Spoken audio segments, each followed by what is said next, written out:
खास बा तो उहे घात करी जेकरा पे विश्वास बा उहे घात करी जेकरा पे विश्वास बा अपनों में आपन ओहू में खासम खास बा उहे घात करी जेकरा पे विश्वास बा उहे घात करी जेकरा पे विश्वास बा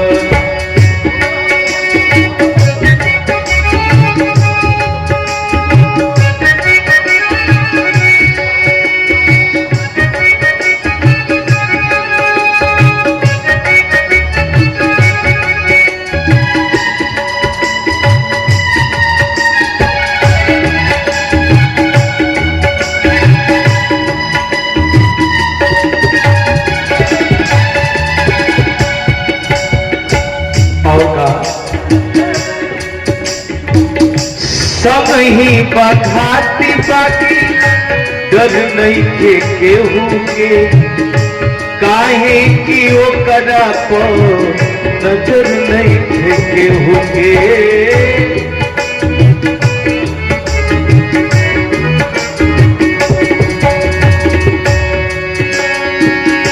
सब ही बखाती बाकी डर नहीं थे केहू के काहे कि ओकरा पर नजर नहीं थे केहू के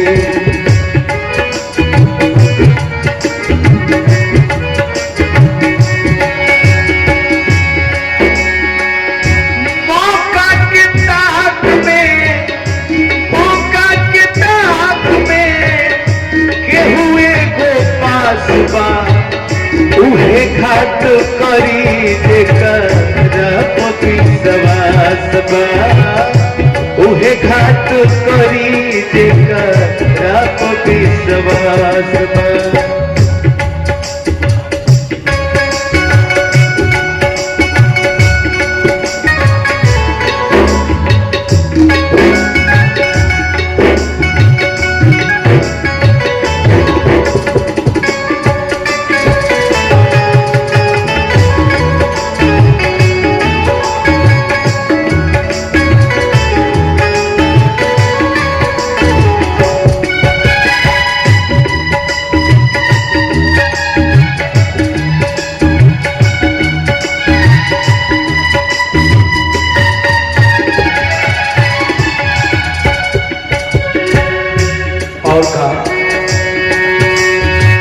रावण न कैले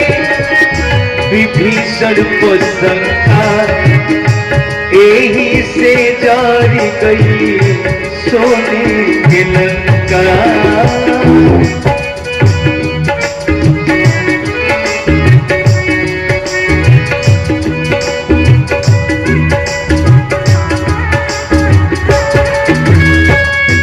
रावण न कैले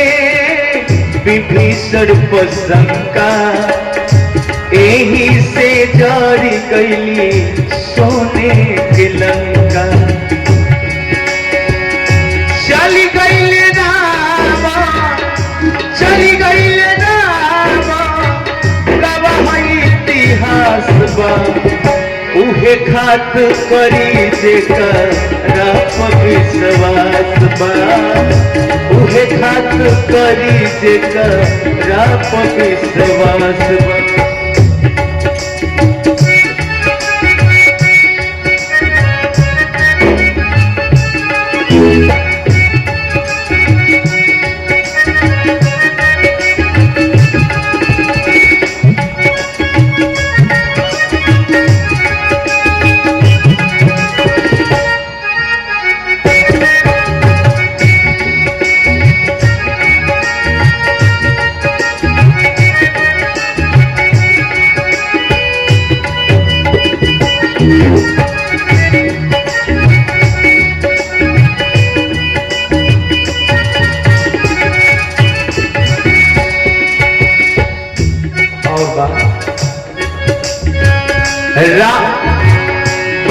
सुग्रीव रहले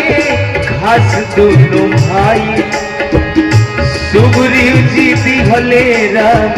जी से मरवाई।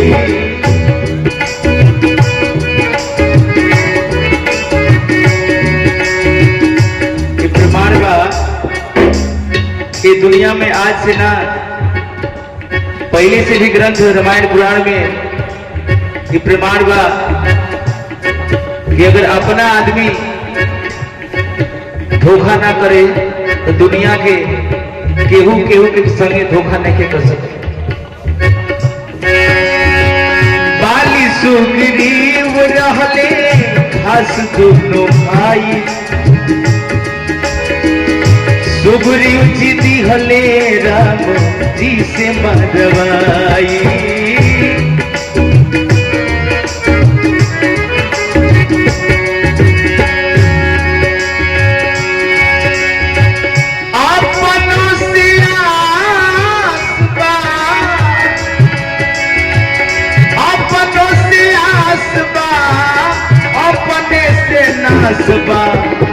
उहे खात करी जेकरा विश्वास बा, उहे खात करी जेकरा विश्वास। अपनों में आपन, अपनों में आपन, ओहू में खासम खास बा, उहे खात करी जेकरा विश्वास बा, उहे खात करी जेकरा विश्वास बा, उहे खात करी जेकरा विश्वास बा, उहे खात करी जेकरा विश्वास। बोलिए श्याम रामचंद्र की।